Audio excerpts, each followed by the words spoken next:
जिंदाबाद जिंदाबाद जिंदाबाद हम युवा छात्र संघ जिंदाबाद जिंदाबाद जिंदाबाद जिंदाबाद जिंदाबाद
তেখেতসকলে আমাক 6 জনগোষ্ঠীক যেনেকৈ জনজাতিকৰণ দিম বুলি কৈ পেলাই প্ৰতি বাৰে বাৰে দেখাইছে।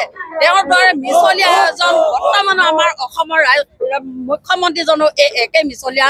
তেওঁলোকে টুলুঙা পইণ্ট দেখাই দেখাই আমাক ৰাইজক ঠগিব লাগিছে। কিন্তু আজি এই তেওঁলোকে যিটো ঠগন দিছে, যি ধৰণে তেওঁলোকে মিছলীয়া বাক্য কৰি আমাক প্ৰলোভন দেখুৱাইছে, কিন্তু আমাৰ 50 লাখ আহোমে 26ৰ ইলেকশ্যনক তেওঁলোকক দেখুৱাই দিব এই আহোমৰ শক্তি কিমান। তেওঁলোকে যদি শক্তি প্ৰদৰ্শন কৰিবলৈ যদি তেওঁলোকে বিচাৰে, তেওঁলোকে যদি আমাক ঠগিম বুলি ভাবিছে, তেতিয়াহ'লে সেইটো ভুল ভাবিছে। আমি 50 লাখ আমাৰ আহোম জনজাতিকৰণ আমাৰ আছে। আমি সকলো মাৰ বান্ধি ওলাইছোঁ, আমি সকলো ওলাম আৰু অনাগত দিনত তেওঁলোকক আমি শান্তিত কেতিয়াও থাকিবলৈ নিদিওঁ। 26 চনৰ ইলেকশ্যনৰ আগে যদি আমাক জনজাতিকৰণ নকৰে, তেতিয়াহ'লে আমি তেওঁলোকক শান্তিত কেতিয়াও আমি থাকিবলৈ নিদিম। লাগে আৰিম মৰিম, লাগে মাৰিম, এই হ'ব আমাৰ শৰাইঘাটৰ শেষ ৰং। আমি এটা মিছন আৰম্ভ কৰিম। আমি প্ৰত্যেক আমাৰ যিমান আহোম জনগোষ্ঠী মানুহ আছে, আমাৰ যিমান গাঁও আছে, গাঁৱে ভূঞে আমি এটাই আমাৰ লক্ষ্য হ'ব, যেতিয়ালৈকে আমাক জনজাতিকৰণ প্ৰদান নকৰে তেতিয়ালৈকে আমি বিজেপি চৰকাৰক ভোট নিদিওঁ। আমাৰ এটা মিছন আছে, এইটো যে ন' ST ন' ভোট। এই কথাটো আমি চৰকাৰক বাৰম্বাৰ সকীয়াই দিছোঁ। এইবাৰ আমি শেষবাৰ কাৰণে আমি সকীয়াই দিছোঁ, যাতে 26ৰ বিধানসভা ইলেকশ্যনৰ আগত আমাক জনজাতিকৰণ প্ৰদান কৰিব লাগিবই। আমি বাৰে বাৰে তেখেতৰ মিছা কথাত আমি ভুল নাযাওঁ। এইবাৰ আমি কঁকালত টঙালি বান্ধিছোঁ, ইয়াৰ পৰা আমি স্পষ্ট কৰি দিছোঁ। অসম যুৱ পৰিষদ আৰু মহিলা পৰিষদৰ উদ্যোগত হোৱা যিমান পৰিষদৰ আজি যি কাৰ্যসূচী, এই কাৰ্যসূচীয়ে আমাৰ এতিয়া বৰ্তমান হৈছে। এই সময়তে এই থলীৰ পৰাই মই মোৰ এটা কথা চৰকাৰক সকীয়াই দিব বিচাৰিছোঁ। আজি চৰকাৰে যি ধৰণে আমাক নৰেন্দ্ৰ মোদী অহাৰ পৰা তেখেতসকলে আমাক 6 জনগোষ্ঠীক যেনেকৈ জনজাতিকৰণ দিম বুলি কৈ পেলাই প্ৰতি বাৰে বাৰে দেখাইছে। তেওঁৰ দৰে মিছলীয়া এজন বৰ্তমান আমাৰ অসমৰ মুখ্যমন্ত্ৰীজনো এই একে মিছলীয়া। তেওঁলোকে টুলুঙা পইণ্ট দেখাই দেখাই আমাক ৰাইজক ঠগিব লাগিছে।